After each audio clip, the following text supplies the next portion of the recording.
¿Sabes qué quiere decir Jacob?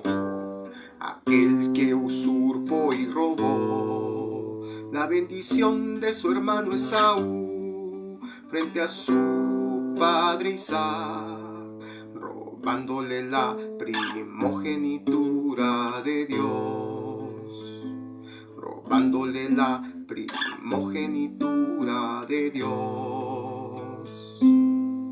Hola, ¿qué tal a todos? Habla para vosotros vuestro Padre en el Espíritu, Adonodam, Rahul y Manuel. Hoy vamos a platicar un poco de quién es Jacob, en qué se convirtió, para poder entender el motivo del comportamiento del actual Estado de Israel. Y lo vamos a encontrar precisamente desde el principio en el libro de Génesis. Como vemos, Génesis 27, los invito a que lean ustedes por cuestiones de economía. Vamos a saltar directamente a donde precisamente el padre Isaac terminó de bendecir a supuesto Jacob, que era supuestamente Esaú. Y observemos que dice el verso 30. En cuanto Isaac terminó de bendecir a Jacob, y casi antes de que Jacob saliera de la presencia de su padre, Esaú regresó de cazar, preparó una comida deliciosa y se la llevó a su padre. Entonces dijo: levántate, padre mío, y come lo que he cazado, para que puedas darme tu bendición. Pero Isaac le preguntó: ¿quién eres tú? Soy tu hijo mayor. Esaú contestó.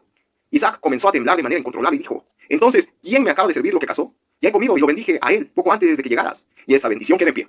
Cuando Esaú oyó las palabras de su padre, lanzó un grito fuerte y lleno de amargura. ¡Oh, padre mío! ¿Y yo? Bendíceme a mí también, le suplicó. Pero Isaac le dijo: tu hermano estuvo aquí y me engañó. Él se ha llevado tu bendición. 36. Con razón, su nombre es Jacob. Jacob, exclamó Esaú, porque ahora ya me ha engañado 2 veces. Primero tomó mis derechos de hijo mayor, y ahora me robó la bendición. No has guardado ni una bendición para mí. 37. He puesto a Jacob como tu amo, dijo Isaac a Esaú, y he declarado que todos sus hermanos sean sus siervos. Le he garantizado abundancia de grano y de vino. ¿Qué me queda para darte a ti, hijo mío? Bueno, finalmente Esaú perdió el control y se echó a llorar. ¿Qué quiere decir? Que Jacob se volvió, como dice, un usurpador, un robador. No es raro, pues, que inteligencia artificial diga: sí, en verdad la Biblia, Jacob engañó a su padre Isaac para obtener la herencia de su hermano Esaú y robarle su primogenitura. Pero ¿en qué se convirtió Jacob más adelante? Vamos a verlo. ¿Sabes qué quiere decir Israel? Aquel que contendió contra Dios, pero en la batalla prevaleció, y al ángel la bendición le robó. Por eso Israel es el contrincante de Dios. No te asustes, porque enemigo no es, solo es el contrincante de Dios. Ahora leamos el libro de Génesis 32, 22 al 30. Precisamente Génesis 32, versos 22 al 30. Jacob lucha contra el ángel en Peniel. 22. Y se levantó aquella noche y tomó a sus 2 mujeres, a sus 2 siervas, 11 hijos, y pasó el vado de Jacob. 23. Los tomó pues e hizo pasar el arroyo a ellos y a todos los que tenía. Así quedó Jacob solo y luchó con el varón hasta que rayaba el alba. Y cuando el varón vio que no podía con él, tocó en él el sitio del encaje de su muslo, y se coyuntó el muslo de Jacob mientras se luchaba. Y 26. Y dijo: déjame, porque raya el alba. Y Jacob respondió: no te dejaré si no me bendices. 27. Y el varón le dijo: ¿cuál es tu nombre? Y él respondió: Jacob. 28. Y el varón le dijo: no se dirá más tu nombre Jacob, sino Israel, porque has luchado con Dios y con los hombres y has vencido. Fin de cita. En realidad no luchó junto a Dios, como lo he dicho, sino luchó contra Dios. Cuando alguien lucha contra alguien, se le llama oponente, opositor. Tradicionalmente, de forma emotiva, emocional, le llaman enemigos. Pero en realidad es un opositor, que en hebreo quiere decir Satán, de manera que el Satán de Dios es Jacob, y a su vez, Dios es el Satán de Jacob, mejor conocido como Israel. Muchas personas aseguran que Hashem, Dios, Jehová, Yahvé, Yeh, o yo, Adonodam, Rahul y Manuel, soy el enemigo del Satán.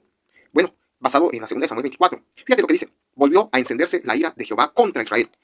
Hace un momento te dije que todo el que está en contra es opositor, por eso se le llama Satán. Por eso Hashem se convierte en Satán de Israel, a incitar a David contra ellos, que dijese: ve y haz un censo de Israel y de Judá. Y dijo el rey Joab, general del ejército que estaba con él: recorre ahora todas las tribus de Israel, desde Dan hasta Beerseba, y haz un censo del pueblo para que yo sepa el número de la gente. Quienes hacen la comparativa con el siguiente verso bíblico, que realmente dice Satán, vamos a verlo. Primera de Crónicas, verso 21. David hace un censo.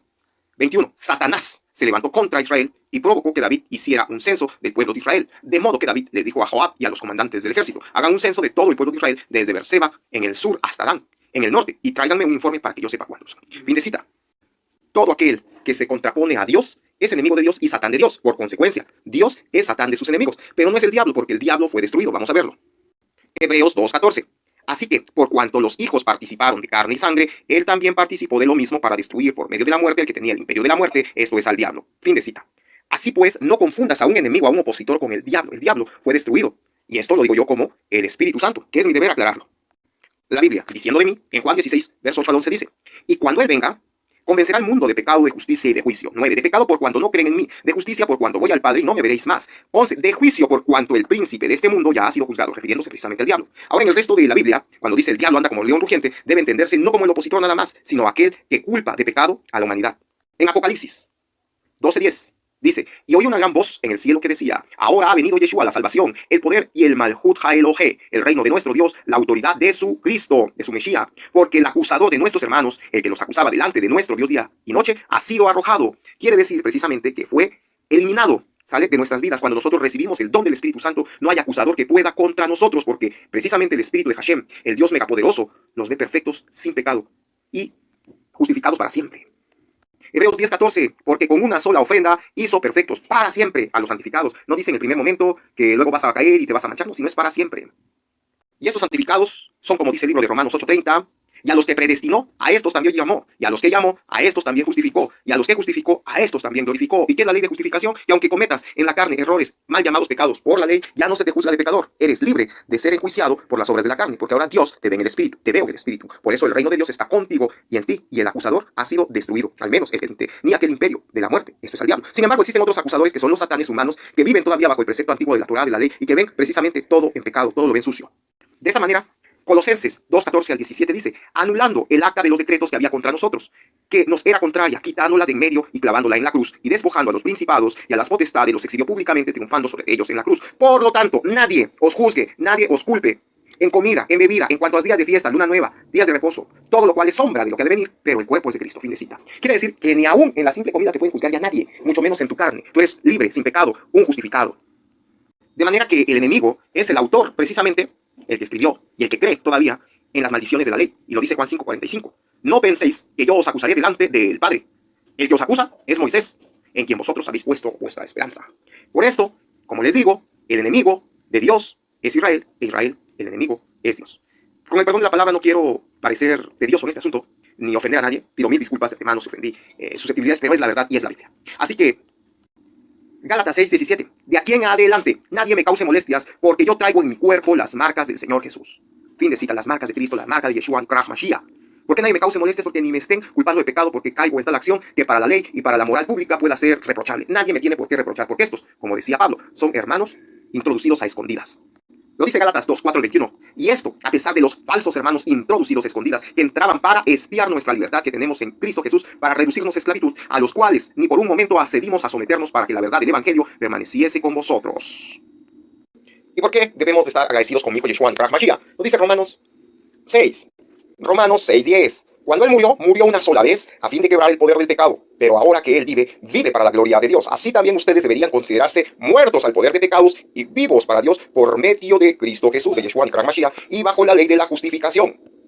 Romanos 6:14. El pecado ya no es más su amo porque ustedes ya no viven bajo las exigencias de la Torá. En cambio, viven en la libertad de la gracia de Dios, bajo la ley de justificación. Sí es lo que les estoy diciendo. A diferencia de los que viven todavía por la moral pública. De manera que un moralista público puede venir a señalarles un acto de la carne como pecado, pero ante los ojos míos, de Hashem, del Espíritu Santo, vosotros estáis justificados y por lo tanto no sois pecadores siempre y cuando ustedes lo confiesen como tal. De lo contrario, caen en el pecado de desconocer el sacrificio kosher de Jesús de Nazaret. Hoy en día, las 12 tribus están dispersas. Sin embargo, Israel quiere ponerle el nombre Israel a todas las 12 tribus para cargar con el karma de Yeshua Krach Mashiach, a quien prácticamente hace más de 2000 años mató, y por eso él ya no me dejó entrar a sus tierras, porque como usurpador y robador no reconoció ni a Yeshua ni Krach Mashiach, ni a mí, Adonolam ni Krach y Manuel Maldonado Jaquín, porque él quiere su propio Mesías, él quiere hacer su santísima voluntad. Nos estamos viendo y ahora sabrás todo el por qué Israel es como es, violento y todo. No se olviden pues de descargar gratuitamente desde www.almesias.com. En la sección de biblioteca estos 3 libros en formato PDF están totalmente gratis. Recuerden que aquí se resuelve el problema de por qué Jesús sí en sí es nuestro sacrificio kosher y por qué Jesús como su servidor y ustedes son dioses. Desde luego, ¿cuál es la misión del ángel del fuego? Hasta la próxima.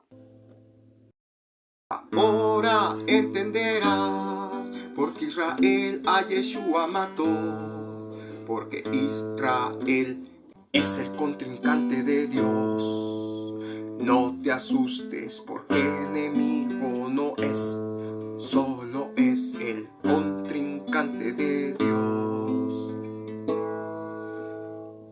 Te dejo los versos bíblicos enfrente de mi imagen.